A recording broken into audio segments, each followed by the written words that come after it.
it's Kim at middleofthebookmarch. Yep, that's the name of my channel. And this is, this is my bookish week for Sunday, October 15th. I'm in rough shape today.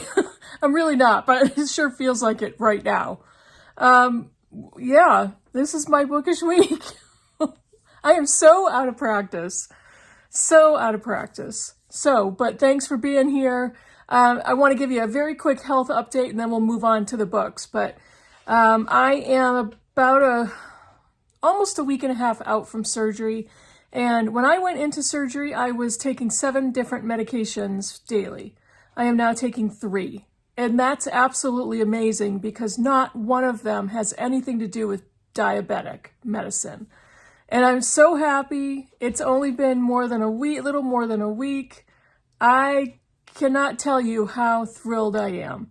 And moving forward with my surgery journey, I'm not really going to do a weight tracker because that's not my primary goal, even though it will be a very obvious one. But I'm not going to do a weight tracker. Maybe, a year from now, I'll report on that. But I'm just so excited about dropping these medications. And I'm feeling really good. They said I'm still a little froggy and that the frogginess might last a little while because when they intubate you, they put that tube in between your vocal cords. So it can take a little while. So my little frogginess is not abnormal. Whether you can notice it or not, I know I'm a little squeaky, I'm a little froggy. So that's what it is. But feeling really good. Actually, which is I'm surprised by that. Because I haven't chewed anything in like 2 weeks. Oh yeah, so that's really odd, but it's only temporary. And I feel great. So let's get on with the books. I feel great, but I haven't finished anything for the second week in a row. I'm fine with that. I hope you are too. I am fine with that. Now, I was reading 2 books and I actually put them aside because it got to be that I couldn't devote any focus to them, and I needed to. And I did not DNF them. The light's going to change in my glasses because it's sun, not sun, sun, not sun. So these 2 books I wanted to give more focus to, and I couldn't last week for obvious reasons. So I put aside The Fraud by Zadie Smith, not at all because I wasn't liking it. It was just basically because I needed more energy and focus to read this book and to really get into it. And I also put aside Tana French's The Witch Elm. Both books, this one I only got a very short way through, but I love Tana French's writing, and this one, in the short amount of pages I read, was no exception, and I really want to get back to it someday, and I will. So there's 2 books I'm currently reading. I am reading The Poisoner's Ring by Kelly Armstrong. And I'm currently reading them, but it's slow going. And I'm sure you get it. You understand why. But this is the second book in a Rip Through Time series. There's a 3rd one coming out in May, I think. And this picks up the story. It's kind of a time switch between a modern day Scottish criminal investigator and a Victorian England Scottish housemaid. And there's basically a rip through time. And this book continues Mallory's story in the body of Katrina, who is the young Victorian England, Victorian Scotland housemaid. So it's not the same story, it's the same characters, but you would kind of have to read them in order because without the first one, you wouldn't really get the setting of this one. And yes, I decided to reread Romola by George Eliot, and there's a bookmark in there, but I've read the introduction. I never read the introduction of classics until I've read the book. So I've already read Romola, and I went back and I read this particular introduction. I'm going to say that unfortunately, the introductions are extremely informative. However, they're also extremely spoilery. So if you've never read a classic and you read the intro first, you will get spoiled, unfortunately. So it's too bad. But reading the intro after I've read the book brings a lot more clarity and a lot more understanding to the story, so I feel really well equipped to go in for that reread. And what am I going to tell you next? I have a couple of books that are definitely going to be read in October. And this one is Queen Victoria by Lucy Worsley, 24 Days That Changed Her Life, in honor of Victober. And I'm going to get to it. I haven't opened this yet because I've got these 2 other books on the go, and I'm going to keep it at 2. My pace has changed quite a bit in the last month, and I'm going to keep it that way for as long as I want to, as long as I need to. I don't know, but I will get to this one. And I'm also going to get to Happiness Falls by Angie Kim. This is Angie Kim's second book after Miracle Creek, and this is a book I'm reading with the Critical Chicks for our November meeting, early November. So I will be getting to this one. This one, let's see. Nope, I'm not even going to tell you a little bit about it, what it's about, because I would have to read it off of the dust jacket, and I'm not even going to bother telling you that. So I'm going to get to that one in October as well. That's all of the bookish stuff I have from last week.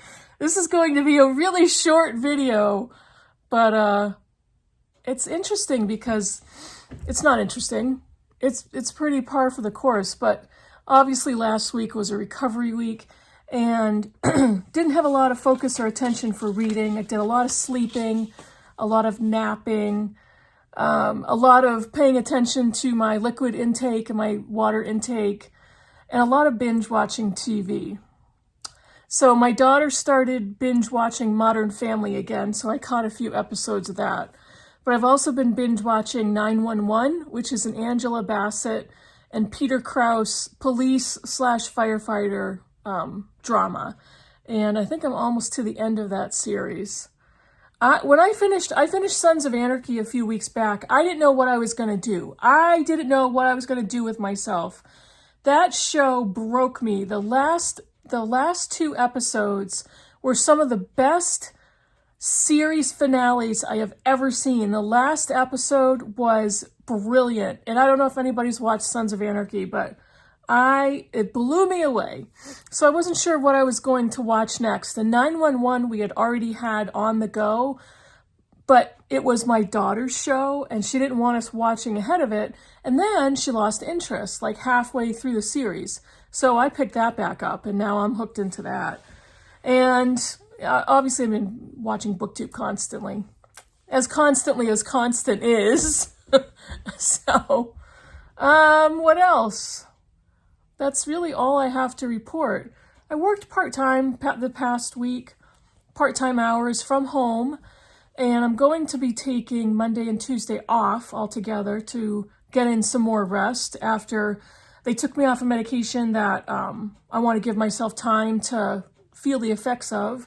So I'm going to be home Monday and Tuesday, hopefully watching TV and reading and resting and walking around and drinking a lot of water. And that's about it. I'll be back to work on Wednesday. Not a lot of limitations. I work in an office, but my office is on the periphery of a machine floor.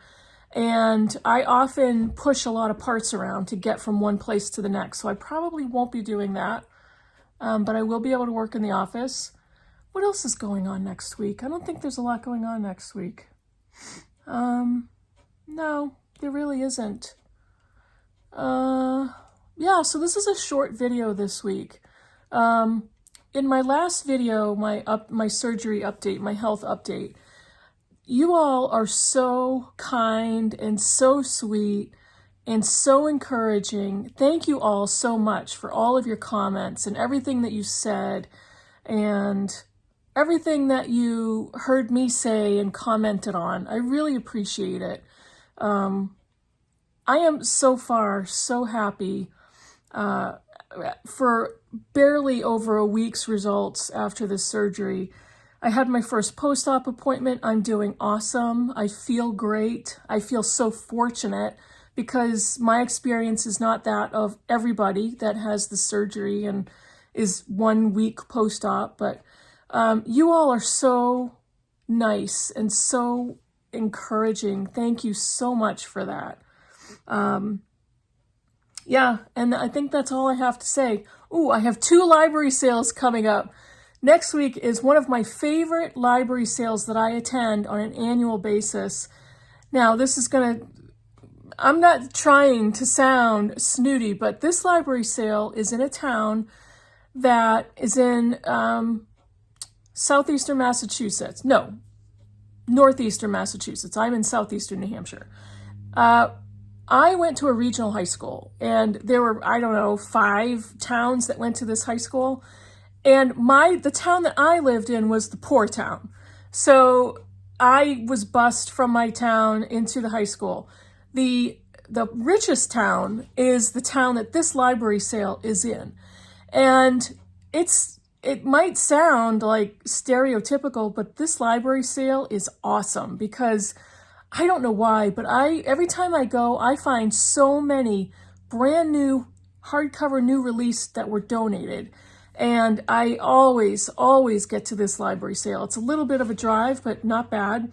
And I can't wait. It's going to be on Wednesday, so I'm going to take my daughter with me so she can be my book carrier. And then the week after that is a library sale in the town right next to me. So I almost always go to that. Had an uncontrollable sneeze. So that's 2 library sales coming up for the month of October.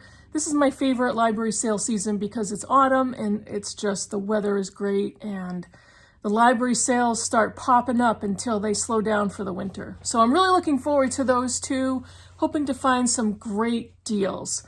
So thanks so much everybody for watching. Thank you so much for your kind and encouraging words, and I will see you in the next video. Bye everybody.